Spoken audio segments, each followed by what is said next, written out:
मर्यादा पुरुषोत्तम प्रभु श्री राम के प्रभावशाली चरित्र पर कई भाषाओं में ग्रंथ लिखा है, लेकिन मुख्यतः में 2 ग्रंथ प्रमुख है, जिनमें पहला ग्रंथ महर्षि वाल्मीकि द्वारा रामायण है और इस पवित्र ग्रंथ में 24,000 श्लोक, 500 उपखंड और 7 कांड है। दूसरा ग्रंथ गोस्वामी तुलसीदास द्वारा रचित है, जिसका नाम श्री राम चरितमानस है।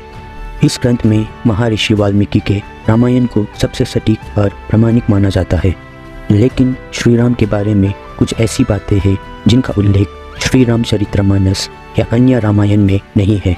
इनका विस्तृत उल्लेख केवल वाल्मीकि कृत रामायण में है। अब बात करते हैं रामायण से जुड़े 10 बातें जो जानने में बेहद दिलचस्प है। नंबर 1, रामायण के अनुसार राजा दशरथ ने पुत्र प्राप्ति के लिए पुत्रष्टि यज्ञ करवाया था। इस यज्ञ को मुख्य रूप से ऋषि ऋष्यशृंग ने संपन्न किया था। ऋष्यशृंग के पिता का नाम महर्षि विभांडक था। एक दिन जब वो नदी में स्नान कर रहा था, तब नदी में उनका वीर्यपात हो गया था और उस जल को एक हिरनी ने पी लिया था, जिसका फलस्वरूप ऋषि ऋष्यशृंग का जन्म हुआ था। नंबर 2, हिंदू धर्म में 33 करोड़ देवी देवताओं का मान्यता है, जबकि रामायण के अरण्यकांड के 14वें सर्ग के 14वें श्लोक में सिर्फ 33 देवता ही बताया गया है। ग्रंथ के अनुसार 12 आदित्य, 8 वसु, 11 रुद्र और 2 अश्विनी कुमार, ये है कुल 33 देवता। नंबर 3, महर्षि वाल्मीकि द्वारा रचित रामायण में सीता स्वयंवर का वर्णन नहीं है। रामायण के अनुसार भगवान राम और लक्ष्मण ऋषि विश्वामित्र के साथ मिथिला पहुँचे। तब विश्वामित्र ने ही राजा जनक से श्री राम को शिव धनुष दिखाने के लिए कहा था। तब भगवान श्री राम ने उस धनुष को उठा लिया और प्रत्यंचा चढ़ाते समय टूट गया। राजा जनक ने प्रण लिया था कि जो भी इस धनुष को उठा लेगा, उसी से वो अपनी पुत्री सीता का विवाह करेगा। नंबर 4, विश्व विजय के दौरान जब रावण स्वर्गलोक पहुंचा था, तो उसका भेंट रंभा नाम के अप्सरा से हुआ। रावण ने उसे पकड़ लिया। तब रंभा ने कहा कि आप मुझे इस तरह स्पर्श नहीं कर सकते, क्योंकि मैं आपका बड़ा भाई कुबेर का बेटा नल कुबेर का पति हूँ और आपका पुत्र वधु हूँ। लेकिन रावण नहीं माना और उसने रंभा के साथ दुराचार किया। जब ये बात नल कुबेर को पता चला, तो उसने रावण को श्राप दिया कि आज के बाद रावण बिना किसी स्त्री के इच्छा से स्पर्श करेगा तो उसके सर का 100 टुकड़े हो जाएगा। नंबर 5, जिस समय भगवान श्री राम वनवास गया, तब उस समय उनका आयु लगभग 27 वर्ष का था। राजा दशरथ श्री राम को वनवास नहीं भेजना चाहते थे, लेकिन वो वचनबद्ध था। जब श्री राम को रोकने का कोई उपाय नहीं सूझा, तो उन्होंने श्री राम से यहाँ तक कह दिया कि हे राम, आप मुझे बंदी बनाकर स्वयं राजा बन जाओ।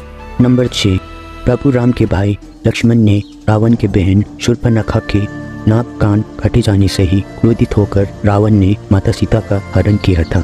लेकिन स्वयं शूर्पणखा ने भी रावण का सर्वनाश होने का श्राप दिया था। दरअसल शूर्पणखा के पति का नाम विदुरजीवा था और वो कल्केया नाम के राजा का सेनापति था। रावण जब विश्व युद्ध पर निकला, तो कल्केया से उसका युद्ध हुआ। उस युद्ध में रावण ने विदुरजीवा के वध कर दिया। तब शूर्पणखा ने रावण को मन ही मन श्राप दिया था कि मेरे ही कारण तेरा सर्वनाश होगा। नंबर 7, जिस दिन रावण ने माता सीता को हरण करके अशोक वाटिका में लाया था, उसी रात को भगवान ब्रह्मा के कहने पर देवराज इंद्र माता सीता के लिए खीर लेकर आए। पहले देवराज ने अशोक वाटिका में उपस्थित सभी राक्षसों को मोहित करके सुला दिया और उसके बाद माता सीता को खीर अर्पित किया, जिसके खाने से माता सीता की भूख शांत हुआ था। नंबर 8, सीता हरण करते समय जटायु नामक गिद्ध ने रावण को रोकने का प्रयास किया था। रामायण के अनुसार जटायु का पिता अरुण है और वो अरुण ही भगवान सूर्यदेव के रथ का सारथी है। नंबर 9, जब भगवान राम और लक्ष्मण वन में सीता की खोज कर रहे थे, उस समय कबंध नामक राक्षस का प्रभु श्री राम लक्ष्मण ने वध कर दिया। वास्तव में कबंध एक श्राप के कारण राक्षस बन गया था। जब श्री राम ने उसके शरीर को अग्नि में समर्पित किया, तो वह श्राप से मुक्त हो गया। कबंध ने ही श्री राम को सुग्रीव से मित्रता करने के लिए कहा था। नंबर 10, जब काफ़ी समय तक श्री राम रावण का युद्ध चलता रहा, तब अगस्त्य मुनि ने श्री राम से आदित्य हृदय स्तोत्र का पाठ करने को कहा। इसके प्रभाव से भगवान श्री राम ने रावण का वध किया। आज का वीडियो अंत होता है यहीं पे। जय श्री राम।